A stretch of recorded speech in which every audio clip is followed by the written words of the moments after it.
Bharatiya Janata party के पूर्व अध्यक्ष और वर्तमान में गृह मंत्री सम्माननीय अमित शाह जी, हमारे बहुत ही यशस्वी मुख्यमंत्री श्री हेमंत बिस्वा शर्मा जी, सर्बानंद सोनोवाल जी, हमारे केंद्रीय मंत्री, हमारे भवेश कलिता जी, प्रदेश के अध्यक्ष सम्माननीय रामेश्वर तेली जी, भारत सरकार में केंद्रीय राज्य मंत्री, हमारे महामंत्री राष्ट्रीय श्री दिलीप सैकिया जी, त्रिपुरा के मुख्यमंत्री श्री हेमंत मानिक शाह जी, हमारे राष्ट्रीय उपाध्यक्ष और यहाँ के प्रभारी बैजयंत पांडा जी, हमारे पवन शर्मा जी सह प्रभारी, संवित पात्रा जी, ऋतुराज जी, हमारे पूर्व में संगठन मंत्री रहे अजय जम्वाल जी, हमारी बहुत ही आदर के योग्य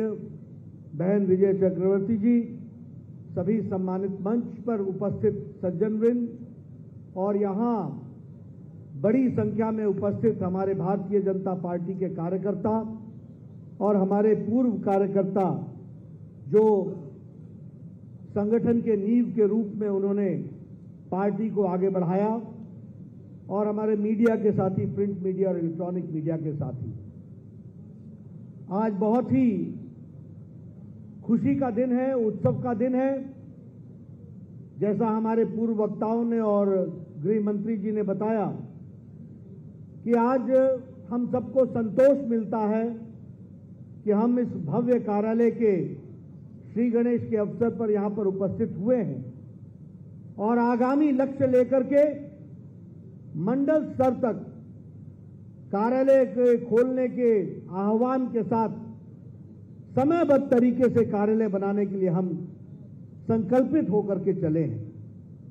मैं अपनी ओर से और पार्टी की ओर से और पार्टी के तमाम कार्यकर्ताओं की ओर से असम के भारतीय जनता पार्टी के टीम को, हमारे मुख्यमंत्री जी को, हमारे अध्यक्ष भवेश कलिता जी को और पूर्व में जिन्होंने अपना योगदान किया उन सबको आज के इस शुभ अवसर पर बहुत बहुत बधाई देता हूं और उनका अभिनंदन करता हूं। मित्रों, जब हम कार्यालय की बात करते हैं तो यह कार्यालय सिर्फ इसी तरीके से नहीं बन गया है, एक विशेष प्रयोजन और योजन के कारण बना है। मुझे अच्छी तरीके से याद है 2014 में जब आदरणीय प्रधानमंत्री नरेंद्र मोदी जी इस देश के प्रधानमंत्री बने और वह हमारे 11 अशोक रोड के कार्यालय पर आए थे, तो उस समय हमारे राष्ट्रीय अध्यक्ष अमित शाह जी होते थे और उनके सामने ये कल्पना रखी गई कि हमारे देश भर में सभी जगहों पर कार्यालय होना चाहिए, प्रदेश का कार्यालय भी होना चाहिए और जिले का कार्यालय भी होना चाहिए। और मुझे खुशी है, मैं उन दिनों महामंत्री था, अमित शाह जी राष्ट्रीय अध्यक्ष थे, उन्होंने योजन किया कि हम देश के हर हेडक्वार्टर पर कार्यालय भी बनाएंगे और जिला हेडक्वार्टर भी कार्यालय बनाएंगे। और मुझे आज खुशी होती है आपको बताते हुए कि हम लोगों ने 512 कार्यालय बनाने का प्रस्तावना रखी और आज 236 कार्यालय जिले के बन चुके हैं और 154 कार्यालय बनने के क्रम में हैं। आगे चल करके हर जिले में भारतीय जनता पार्टी का भव्य कार्यालय होगा और असम और नॉर्थ ईस्ट में भी हर जगह भव्य कार्यालय होगा। जैसा कि अभी अमित भाई ने बताया आपको, ये कार्यालय कोई ऑफिस नहीं है,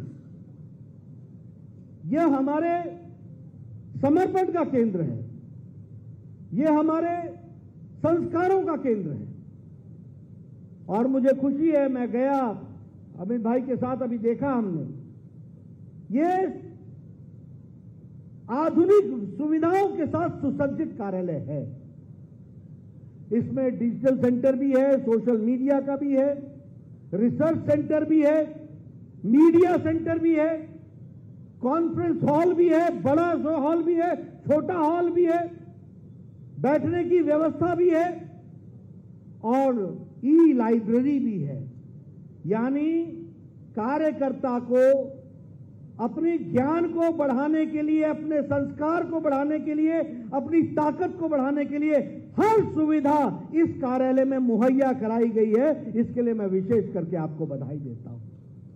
लेकिन मैं ये भी आशा करता हूं कि आप इस कार्यालय का समर्पण के साथ, त्याग के साथ, बलिदान के साथ, विचारशील होकर के इसका उपयोग करेंगे और पार्टी को नहीं सिर्फ असम में बल्कि उत्तर पूर्व इलाके में, नॉर्थ ईस्ट में आप यशस्वी बनाने में कोई कसर नहीं छोड़ेंगे, उसको पूरी ताकत प्रदान करेंगे, ऐसा मुझे विश्वास है। मित्रों, हमारे गृह मंत्री जी ने और अहमद भाई ने आपके सामने सारी बातें बहुत विस्तार से रखी हैं। मैं उसमें जोड़ना नहीं चाहता, कुछ जोड़ने को है भी नहीं, लेकिन एक बात मैं जरूर कहना चाहता हूं कि मित्रों, हमारी ही पार्टी अकेली पार्टी है जो विचारशील वैचारिक पार्टी है। हमारी ही पार्टी ऐसी है जो राष्ट्रीय पार्टी है और हमारी ही पार्टी ऐसी है जिसका काडर भी है और जिसको जनता का समर्थन भी है। ऐसी पार्टी है तो एकमात्र भारतीय जनता पार्टी है। और फिर मैं कहने के लिए नहीं कह रहा हूं, आज देश से राष्ट्रीय पार्टी और विचारशील पार्टी तो लुप्त हो चुकी है। कोई विचारशील पार्टी दिखती नहीं है। आप बताइए, इंडियन नेशनल कांग्रेस का कोई विचार रह गया है क्या? बताइए, कोई विचार रह गया है क्या? विचारशील पार्टी अगर कोई है और विचारों के प्रति समर्पित पार्टी है तो वो भारतीय जनता पार्टी है। और इस बात को मैं कह सकता हूं दावे से कि अगर 1951-52 में श्यामा प्रसाद मुखर्जी ने कहा एक देश में दो निशान, दो विधान, दो संविधान, दो प्रधान नहीं चलेंगे,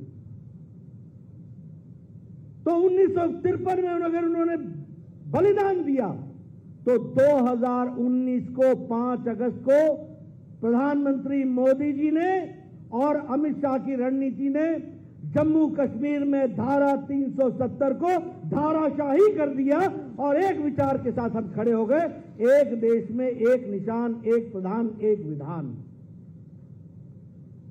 अगर मैं कहूं कि हमारे पंडित दीनदयाल उपाध्याय जी ने एकात्म मानववाद की रचना की और आर्थिक नीति दी, तो उसी को हमारी सरकारों ने अंत्योदय के नाम पर उसको पूरा करने का प्रयास किया और उसी सूत्र को लेकर के मोदी जी ने सबका साथ, सबका विकास, सबका विश्वास और सबका प्रयास के मंत्र को लेकर के आर्थिक नीति को नीचे गरीब, गांव, वंचित, पीड़ित, शोषित, दलित तक पहुंचाने का काम किया है। इसलिए हमारी ही अकेली पार्टी है जो विचारशील पार्टी है, जो वैचारिक पार्टी है, जो कैडर बेस्ड पार्टी है और जो मास फॉलोइंग के साथ पार्टी है।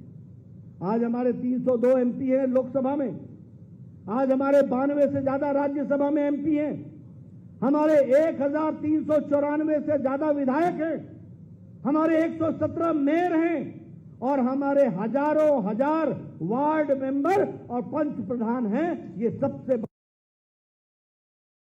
बड़ी पार्टी बनकर के खड़ी है। मित्रों, इसलिए कार्यकर्ता, कार्यक्रम, कार्यालय, कोष, ये सब के साथ युक्त होकर के कार्यक्रम को आगे बढ़ाना ये हमारा उद्देश्य है और मैं ये मानता हूं कि हम इसी उद्देश्य को लेकर के चले हैं। अभी गृह मंत्री जी ने आपको नॉर्थ ईस्ट की तस्वीर खींच करके बताई है कि कैसे एक समय में यह राज्य जो 4 देशों से घिरा हुआ था मुसीबत में पड़ा था।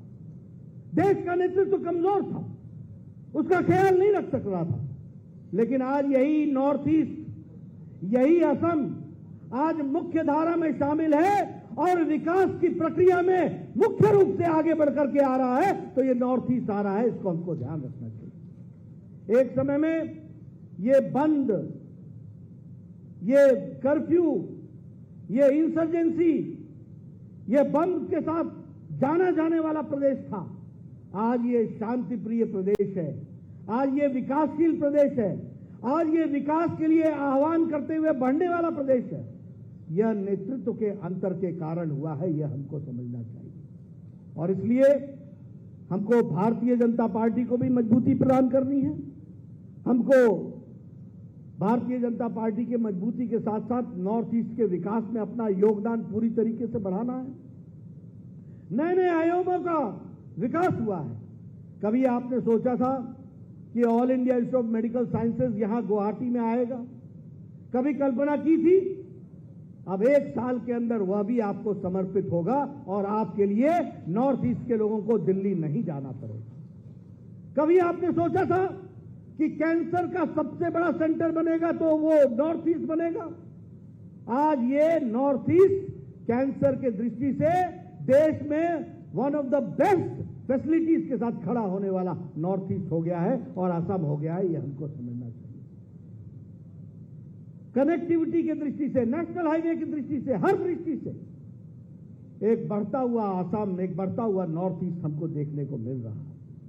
इसलिए मित्रों, मेरा आपसे एक ही निवेदन है। आज खुशी का समय है। मैं ज्यादा लंबा वक्तव्य नहीं देना चाहता हूं। अभी इसके बाद कार्यकर्ताओं के साथ मुलाकात भी है, उसमें हम लोग सारी बातें विस्तृत रूप से रखेंगे। लेकिन आज मैं हमारे दोनों तरफ जो बैठे हुए कार्यकर्ता हैं, जिन्होंने अपना जीवन लगाया, जो पार्टी के नींव हैं, इनको मैं और पार्टी के कार्यकर्ताओं की तरफ से विशेष नमस्ते करते हुए नमन करता हूं। मित्रों, याद करो 1975 का समय, मित्रों याद करो 1970 का समय। लोग हमारा उपहास उड़ाते थे। लोग कहते थे हम दो हमारे दो। लोग कहते थे कभी सरकार देखी है क्या? कभी सरकार के नजदीक आओगे क्या? कभी कहते थे कि जमानत बच जाए तो तुमको बधाई।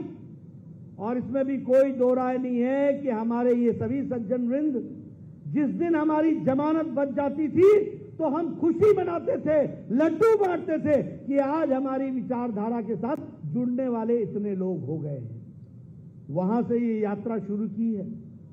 1975 में लगभग 1,30,000 लोग मीसा और डीआईआर में इमरजेंसी में बंद हुए। 70,000 लोग हमारी विचारधारा से जुड़े हुए लोग थे। उनको मालूम था कि कुछ नहीं मिलना है, कुछ नहीं मिलेगा, लेकिन वो खड़े हुए तो विचार के कारण खड़े हुए, और उनके विचार के कारण आज हम यहां खड़े हुए हैं। इन कार्यकर्ताओं के कारण, इन नेताओं के कारण, ये हमको समझना चाहिए। इसलिए मित्रों, हमारे नींव के सभी सज्जन वृंद जो आज आए हैं, उनको मैं विशेष करके बधाई भी देता हूं, धन्यवाद भी देता हूं। आज उनको कितना संतोष मिल रहा होगा कि आज वो यशस्वी पार्टी के उस पास, जिस विचारधारा के लिए उन्होंने अपना जवानी लगाई, अपनी जवानी खपाई, 4-4 पीढ़ियां खप गई, तब जाकर के हम यहां पर खड़े हुए। ऐसे कार्यकर्ताओं को हमारे हेमंत भाई ने, हमारे भवेश जी ने बुलाया। इसके लिए मैं विशेष करके उनका अभिनंदन करता हूं और आप सभी को प्रणाम करते हुए आपको ये विश्वास दिलाता हूं कि हम सब लोग मिलकर के भारतीय जनता पार्टी की विचारधारा को यशस्वी बनाएंगे, नॉर्थ ईस्ट को मजबूती की ओर आगे ले जाएंगे, कमल हर जगह खिलाएंगे और नॉर्थ ईस्ट को भी मुख्य धारा में आगे लाने में अपना योगदान करेंगे। प्रधानमंत्री मोदी जी के नेतृत्व में आपने मेरी बात सुनी, आपका बहुत बहुत धन्यवाद। जय भारत, जय असम। राष्ट्रीय अध्यक्ष मान्य नड्डा डांगरियाक आमी धन्यवाद ज्ञापन करिছো। এতিয়া